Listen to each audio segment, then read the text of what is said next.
என் பெயர் பேருவாழ்க்கை. நான் இல்லாம குப்பைக்கு நான் பேச வந்த கருத்தை என் தேவனே என்னம்மா. கல்வி என்ற முறையை கொண்டு உங்களை ரசித்து ரசித்து செருக்கும் செல்வர்களான தாளாளர், முதல்வர், தலைமை ஆசிரியை, ஆசிரியர்களுக்கும் உன்னுடன் சென்று வருகின்ற என் நண்பர்களுக்கும் என் இனிய காலை வணக்கத்தை தெரிவித்துக் கொள்கிறேன். காலையில் எழுந்து கண் விழித்தால் நாட்கள் தேவரே அம்மா, அன்பென்றாலே அம்மா, தாய்ப்பாலாகிடுமா அம்மா. அம்மா என்றாலே அன்புறானே அம்மா, இரவு கொத்த பசு மூணு எழுத்துக்கு கவலை என்றால அம்மா. அம்மா என்று சொல் எப்படி வந்து தெரியுமா? ஆய் இன்னும் போய் எழுத்து, இன்னும் பெய் எழுத்து, பால் இன்னும் முழுமை எழுத்து, அழகு தமிழ் கோத்திடலாம்.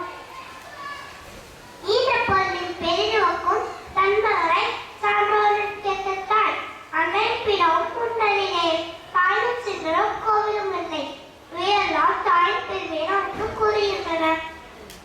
முகல் பார்க்கும் முன்பே குரல் கேட்கும் முன்பே குணம் வரும் முன்பே நேசித்த அவளம்மா.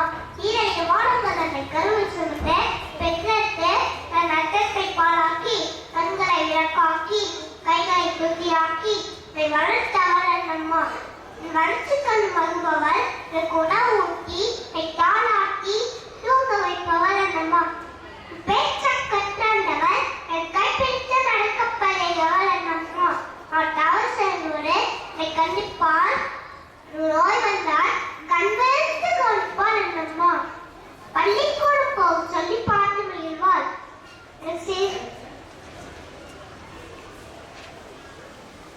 எனக்கு அழுகை வந்தால் அல்ல அல்ல அனைவாள் அண்ணம்மா.